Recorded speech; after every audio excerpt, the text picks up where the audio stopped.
Olá, amigos aprendizes do Evangelho. Vamos acompanhar hoje o capítulo 10, cujo título é Fogo Purificador.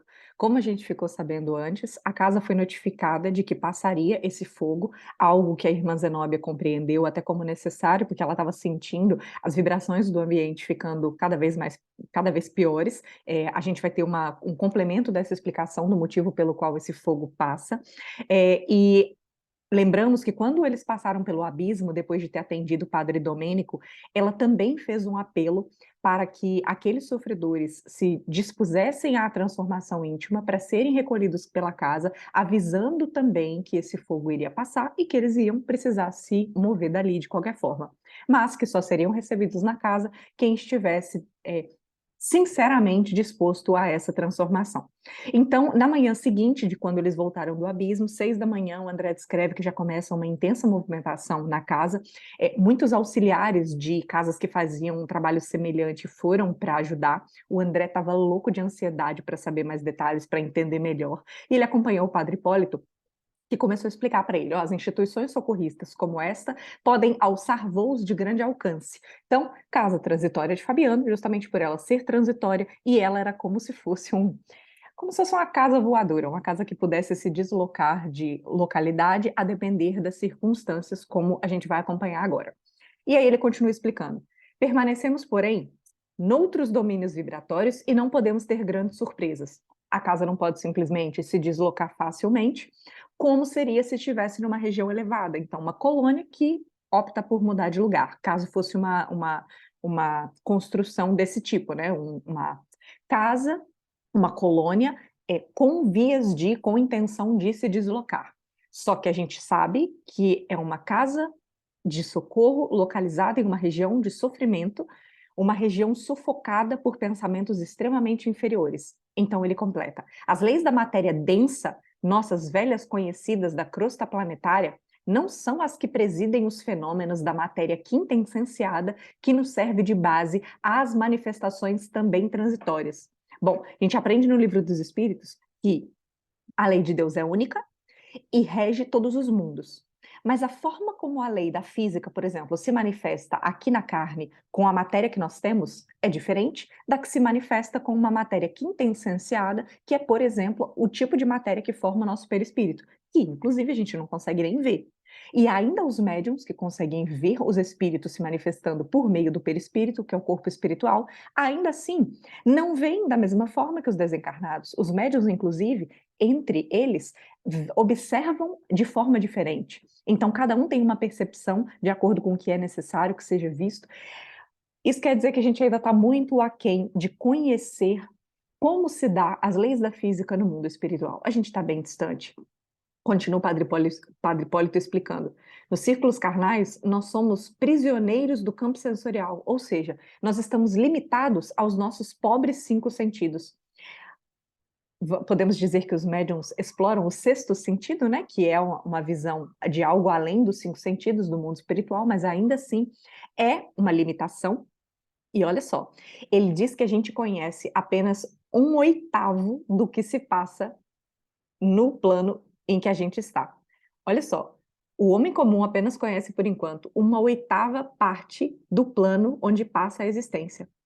E ele dá o caminho. A vidência e a audição, as duas portas que lhe podem dilatar a pesquisa intelectual, ou seja, através da mediunidade, permanecem excessivamente limitadas. Isso porque a ciência, por exemplo, não aceita o exercício da mediunidade como algo real, né? Acha que é uma criação da cabeça das pessoas, enfim. Como isso ainda não é devidamente estudado pela ciência, a gente fica aqui limitado. Por exemplo, ele dá 2 exemplos. Nas cores básicas que a gente vê, que é uma faixa limitada, sendo que, espiritualmente, a gente vê nos relatos que tem cores que eles não conseguem explicar para a gente que cor é, porque é algo que a gente ainda não visualiza, e a mesma coisa com a nossa audição, que só ouve uma frequência limitada, não ouve nada abaixo, não ouve nada acima, então os nossos 5 sentidos ainda são muito pobrezinhos para a gente conseguir compreender. E ele está falando tudo isso para explicar que essa movimentação da casa transitória na região densa que estão vai dar trabalho. Eles vão se utilizar de motores elétricos, então de uma propulsão mecânica, vamos dizer assim, e vamos ver lá para frente que eles vão também se utilizar da prece. Aí ele continua falando. Os movimentos de trabalho em nossa esfera de luta, portanto, não podem ser vistos com a mesma deficiência de exame que antigamente vos presidia às observações. A gente tem que abrir a mente. A gente não pode fazer uma leitura dessas, do estilo como André Luiz escreve, escrevendo o mundo espiritual, limitados ao tipo de percepção, ao tipo de compreensão que a gente tem aqui com o que a nossa ciência explica hoje. Vai muito além. A gente está muito aquém ainda de entender tudo isso. Bom, e aí ele completa: a matéria e as leis em nosso plano permanecem bastante diferenciadas, embora emanem da mesma origem divina. Então, tudo é lei natural, tudo é lei de Deus. E aí, ele chamou a atenção, o padre Hipólito chamou a atenção dele para o esforço dos trabalhadores que articulavam diversos serviços por causa da modificação que se aproximava. Então, o trabalho lá estava muito intenso.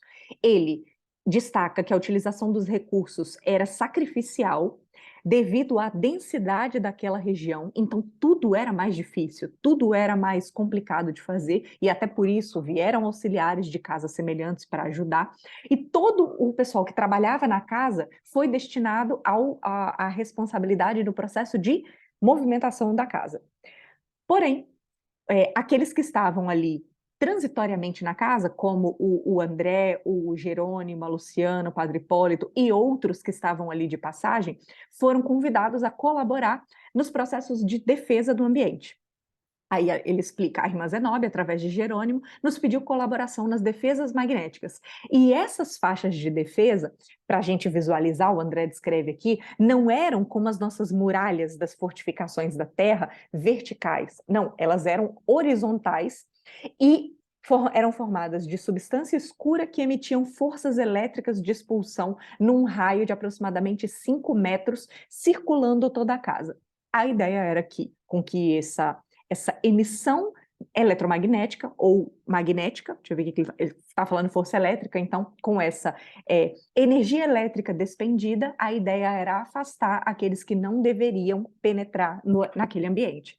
Bom, aí ele continua, explicando que eles estariam responsáveis por regular certos aparelhos geradores de energia eletromagnética destinados à emissão constante de forças defensivas, como eu expliquei, que a finalidade era afastar aqueles que não deveriam penetrar, e eles vigiariam o setor de forma a cuidar de qualquer anormalidade que possa passar por ali.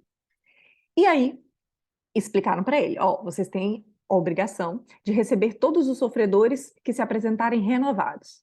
E o André perguntou: mas como é que a gente vai garantir essa renovação interna?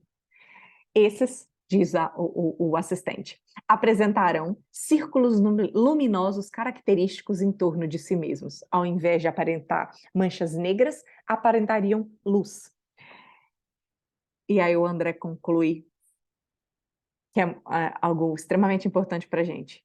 E ele compreendeu, mais uma vez, a grandeza da purificação consciencial em lugar dos protestos verbalísticos que se fazem através dos jogos brilhantes da palavra. Ele está falando que não adianta a gente ficar no blá blá blá aqui. Se a gente não se transformar internamente, nós continuaremos sem luz.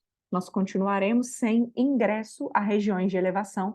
Não adianta o quão bem a gente fale, o quão bem a gente demonstre que entendeu os princípios do bem. Não vou nem falar dos princípios da doutrina espírita, que isso não é o mais importante. O mais importante são os princípios do Evangelho. O que Jesus nos apresenta, que é o amar ao próximo, amar a Deus, respeito absoluto, caridade como lei.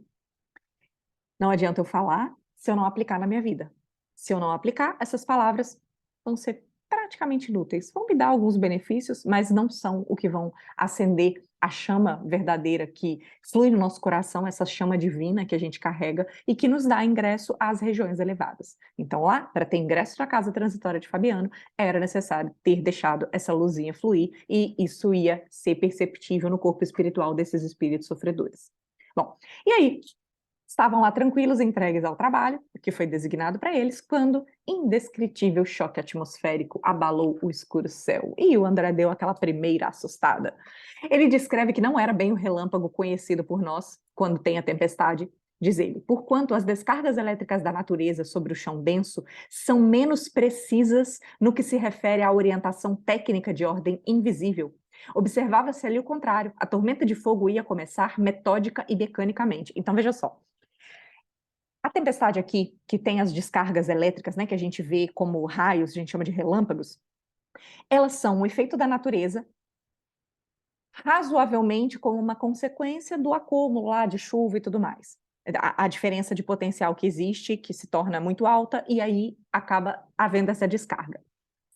Lá não era ainda um processo natural. Esse raio que ele estava descrevendo que viu, esse primeiro sinal, era uma descarga elétrica direcionada. Eram como aparelhos que eles não viam por causa da densidade do ambiente, controlados por espíritos superiores que estavam fazendo aquela atividade ali, para que a região fosse limpa. E a gente vai ver o Jerônimo explicando isso mais para frente para o André, justamente para diminuir o problema daquela região, a densidade de pensamentos negativos, para que não acontecesse coisa pior. Então, não era uma tempestade natural. Esse fogo purificador eram raios direcionados para passarem por ali e queimarem as energias deletérias daquele ambiente. O André, com aquele primeiro aviso, já ficou angustiado, só que o Jerônimo estava tão calmo que essa tranquilidade dele era contagiante, porque o Jerônimo já estava mais experimentado e não sentia, assim, não tinha motivo para o André ficar naquela angústia tão grande, porque era a primeira vez que ele estava vivenciando aquele acontecimento. E aí ele explica que era o primeiro aviso da passagem dos desintegradores, então não chegou ainda, ele começou a ver distante, e isso já causava medo nele, imagina quando chegasse próximo. Aí ele continua descrevendo. À distância de muitos quilômetros, víamos os clarões da fogueira ateada pelas faíscas elétricas na desolada região. Então é como se a gente estivesse vendo muito longe o raio caindo, né, a descarga elétrica e de repente alguma árvore queimando. Isso é algo que a gente pode visualizar do que acontece aqui na Terra. E vejam que quando o raio está longe, às vezes corta o céu e já dá aquela assustada na gente. Ele estava vendo isso muito mais de perto e raios bem diferentes. Tá. E aí ele descreve que chegaram novos reforços para ajudar eles, que eram os outros que estavam transitoriamente atuando lá na casa de Fabiano. E aí avisaram para eles que o Instituto deveria partir dentro de 4 horas. E que esse era o tempo para que aqueles que já estivessem renovados fossem recolhidos pela casa. E ainda não tinha chegado ninguém, não. Só que, conforme os raios foram caindo, as multidões foram assustando e aí sim passaram a procurar o ambiente da casa. Então, o André continua descrevendo. Rimbombou novo trovão nas alturas. O fogo riscou em diversas direções, muito longe ainda, como a notificar-nos de sua aproximação gradativa. Estava chegando. Dessa vez, todavia, recebi a nítida impressão de que a descarga elétrica não se detivera na superfície, penetrara a substância sob os nossos pés, porque espantoso rumor se fez sentir nas profundezas. Vejam que a gente via a descrição de espíritos como que afundados em pântanos, a gente pode imaginar abismos, assim, fazendo uma figuração bem superficial com o que a gente conhece, como se fossem, imaginem diversas montanhas que têm vales profundos e que dentro desses vales tem cavernas. Espíritos inferiores podem se esconder em tudo quanto é cantinho desses.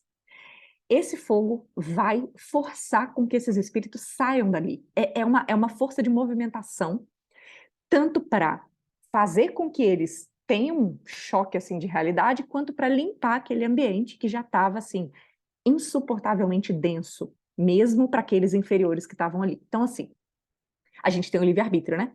Só que eu gosto da metáfora que a gente tem um livre-arbítrio de peixinho no aquário. A gente pode fazer o que a gente quiser, mas a gente não pode sair do aquário. Todos nós temos o livre-arbítrio, inclusive os espíritos renitentes no mal. Só que o mal tem um determinado limite. O limite é a lei divina. Então, naturalmente, a lei divina controla esse tipo de coisa para, aos poucos, dar uma forçadinha, né? Aquele negócio, quem não vai pelo amor, vai pela dor, dar uma forçadinha para que se acelere, mesmo que minimamente, o despertar desses espíritos em profundo sofrimento. E a gente conhece, inclusive, muito pouco desses mecanismos da lei divina. Bom, e aí o André continuou preocupado, né? Assim, fazendo paralelos com algumas coisas que ele ouvia, por exemplo, para quem navega, né, nos mares e sabe que tem as tempestades que dão medo e fazem despertar a fé daqueles que fazem esse tipo de trabalho, né? Esses viajantes, principalmente antigamente, como a gente vê descrito nos filmes, né, as tempestades em alto mar. Só que isso parecia ainda mais assustador aos olhos do André. E aí O assistente deu uma acalmada neles. Ó, o trabalho dos desintegradores elétricos, invisíveis para nós, tal a densidade do ambiente, evita o aparecimento das tempestades magnéticas que surgem sempre quando os resíduos inferiores de matéria mental se amontoam excessivamente no plano. Portanto, estas descargas controladas por aparelhos que eles não conseguiam ver era um atenuante dessa densidade do ambiente para evitar que as tempestades magnéticas, aí sim, naturais, devido ao acúmulo, ao excesso de vibração inferior, viesse e fosse muito pior do que aquilo que o André ia observar naquele fenômeno que a gente vai acompanhar aqui até o final.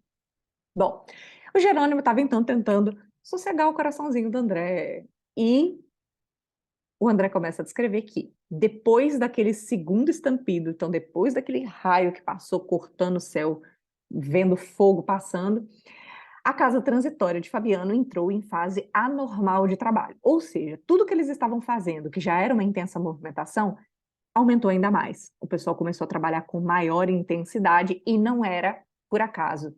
Ele diz: com efeito, justificavam-se as medidas, porque ouvíamos agora ensurdecedora algazarra de multidões que se aproximavam. Sucederam-se outros rimbombos ameaçadores, então barulho, fogo cortando o céu, o chão já tremendo, porque isso penetrava o solo e dava-se para sentir com os pés, e ondas maciças de sofredores aterrados começaram a alcançar as defesas. Era dolorosa, diz o André, a contemplação da turba da multidão amedrontada e expectante. Aproximamo-nos dela quanto era possível, sem romper a barreira magnética. E aí vinham. Socorro! Pediam ajuda a alguns, e outros ameaçavam. Fujam daqui que a gente vai invadir de qualquer jeito. Entretanto, diz o André, com maior ou menor intensidade, todos os sofredores até então exibiam escuros círculos de treva em torno de si, ou seja, não era para entrar aqueles, não tinham a senha necessária.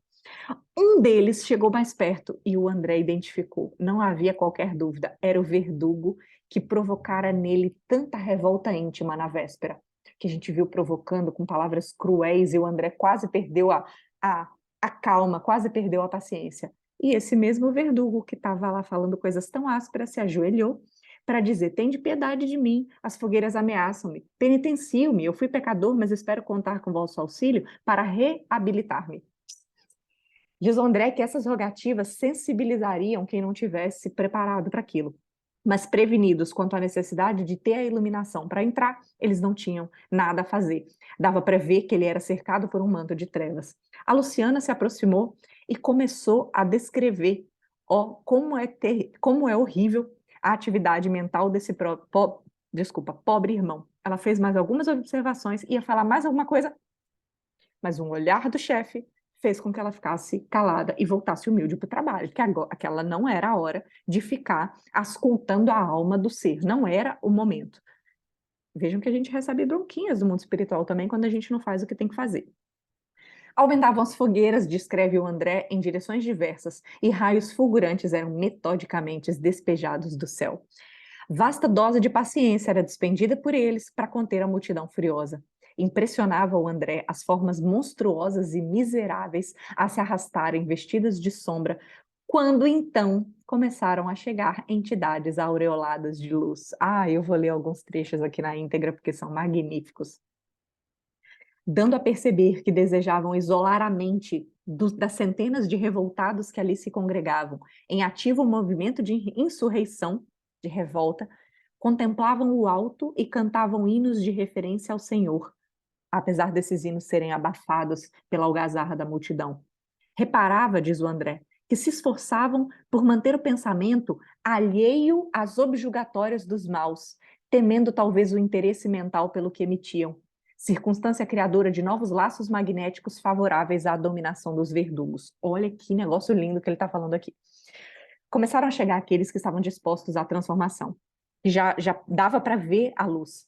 Para se manterem em conexão, eles cantavam hinos direcionados a Deus, como se fossem preces cantadas, para fazer o possível para manter a mente isolada daquelas injúrias, daquelas provocações que os maus ainda, os renitentes no mal, faziam.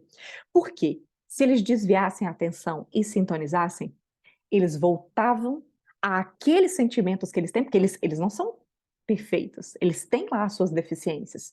Então, se eles sintonizam com aquilo que está sendo a provocação, eles voltam ao tipo de sentimento que sintoniza com os maus e voltam a ser escravos. Voltam a poder ser subjugados por aqueles espíritos inferiores.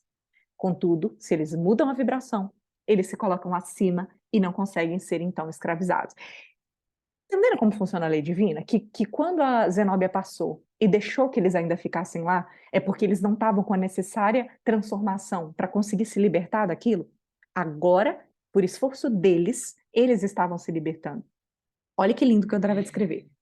Formavam agrupamentos de formosura singular, sublimes quadros do paraíso no inferno de atrozes padecimentos.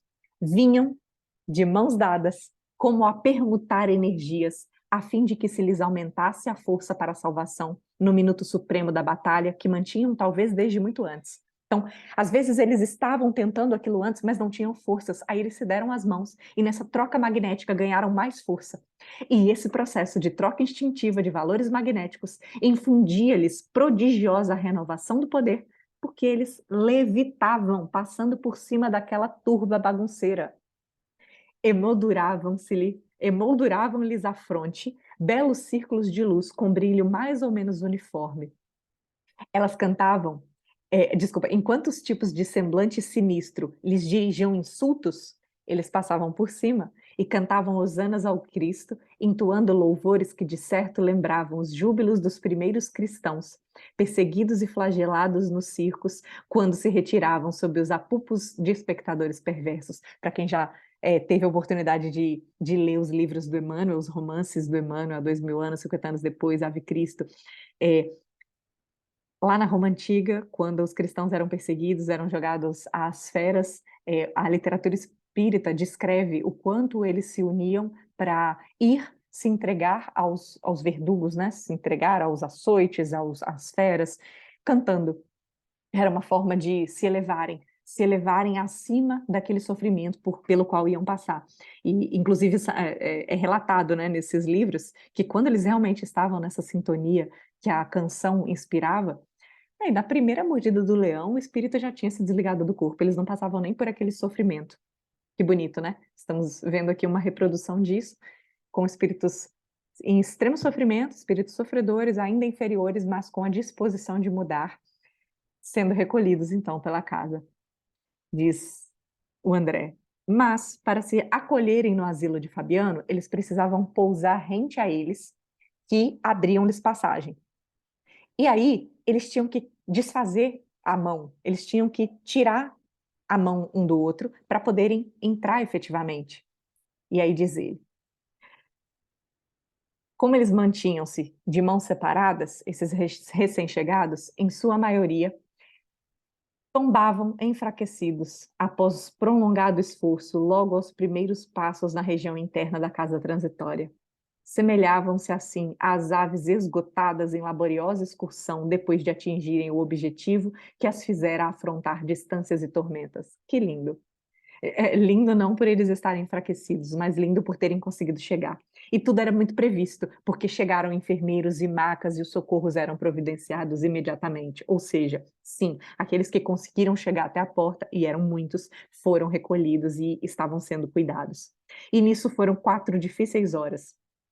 E aí, depois desse tempo, a paisagem, descreve o André, era mais sufocante, mais terrível. Serpentes de fogo desenovelavam-se dos céus e penetravam o solo, que começou a tremer sob os nossos pés. O calor asfixiava. Imagina que um cenário de bombardeio.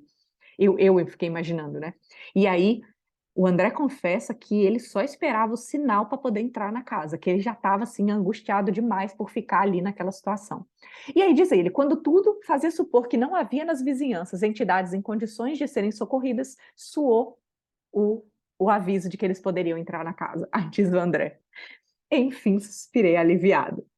Consoante instruções recebidas, eles deixaram lá os aparelhos eletromagnéticos funcionando sozinhos, da forma como podia lá, e se afastaram apressadamente. Sorvedouros de chamas surgiam próximos e tamanha gritaria se verificava ao redor que tínhamos perante os olhos perfeita imagem Olha que imagem interessante também, além do bombardeio que eu falei.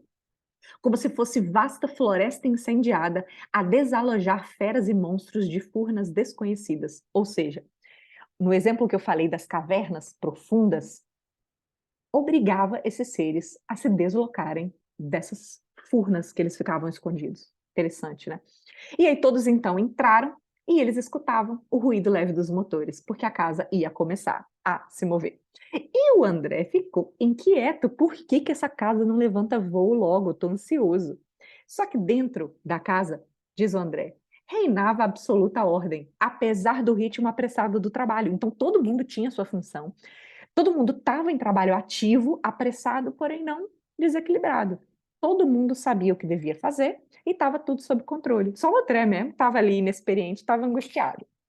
E aí, a Zenóbia chamou todos para uma prece, porque diz ela, para movimentar-se, não necessitava apenas de forças elétricas que moviam a casa transitória, mas também de nossas emissões magnético-mentais que atuariam como reforço no impulso inicial de subida. Para vencer aquela inércia de estarem parados, precisava de um impulso que não era dado só pelos motores elétricos, mas também pelas emissões de paz e de reverência a Deus. E aí ela faz a leitura do Salmo 104, acompanhada por todos, né, mentalmente, e diz o André, a leitura do Salmo ia pela metade quando o Instituto, qual vigorosa embarcação aérea, começou a se elevar. Tamanha era a comoção com que se dirigia, humilde e reverente ao Senhor do Universo, a Zenóbia, que o tórax dela parecia misterioso foco resplandecente. E contagiados pela sua fé ardorosa, dizia o André, uníamos na mesma vibração. O lugar todo se encheu de luz. O André teve a impressão de que essa luz tomava não só todos os cômodos da casa, como também se espraía para a região externa. Eminentemente comovido, observei que a casa transitória, a princípio, se deslocou devagar, mas depois colocou-se em movimento rápido. Decorrida quase 1 hora de voo vertical, eles foram só para cima, alcançamos uma região clara e brilhante. O sorriso do sol trouxe-nos alívio. Mas era uma casa transitória de socorro aos sofredores. Então não era para ela ficar num ambiente onde o sol brilhava. Ela deveria se deslocar para um lugar inferior, de novo, um local para assistência àqueles sofredores que não conseguiam, por exemplo, ver a luz do sol. E aí, a casa então começou a se mover em sentido horizontal e o pessoal lá dentro começou a se colocar em palestras e observações. E o André ficou só observando, é, aprendendo com aquelas conversas dos mais diversos temas. O André só ressalta assim: se os homens encarnados entendessem a beleza suprema da vida, se aprendessem antecipadamente nós aqui enquanto encarnados, algo dos horizontes sublimes que se nos apresentam depois da morte do corpo, certamente valorizariam com mais interesse o tempo, a existência, o aprendizado. Só que o Jerônimo lembra para ele: não é só desencarnados. Aqui, enquanto encarnados, Deus também nos permite descobrir muitas coisas, do mínimo, né, do micro ao macro. Então, nós também podemos nos deslumbrar e aproveitar do que tem aqui na Terra para a gente ficar nessa sensação de uau, como a criação é perfeita. E nos aproveitarmos disso para já sim valorizarmos a nossa encarnação, não só com o conhecimento do que a gente fica sabendo pela leitura que tem do outro lado da vida. Bom, depois de um tempo, ouvindo lá as palestras, diz o André, aurindo lições que jamais esquecerei, reparamos que a casa transitória descia suavemente. Regressávamos ao círculo de substância densa, embora menos pesada e menos escura. Aquela região estava sendo limpa porque chegou ali num limite de densidade de pensamentos negativos. Como eles estavam indo para uma região mais amena, aquela região estava menos pesada, então o ambiente era razoavelmente melhor. Diz o André, extensa legião de servidores aguardava a nossa chegada para ajudarem eles com o esforço de readaptação. A Zenóbia convidou todos então à prece final de agradecimento, e depois dessa prece, aí o Jerônimo convida o grupo dele, porque André, Luciana, Padre Hipólito e o assistente Jerônimo, que era o chefe da expedição, precisavam partir para a Terra, porque 5 irmãos fiéis ao bem, já em vésperas de desencarnação, aguardavam-nos o auxílio na crosta da Terra e era necessário partir. Então finaliza a estadia deles na casa transitória e agora, depois de tanto aprendizado que a gente já teve até esse 10º capítulo, vem a ação efetivamente programada para eles na Terra para ajudar nas desencarnações. A gente vai começar a acompanhar isso a partir do próximo capítulo. Um abraço e até lá.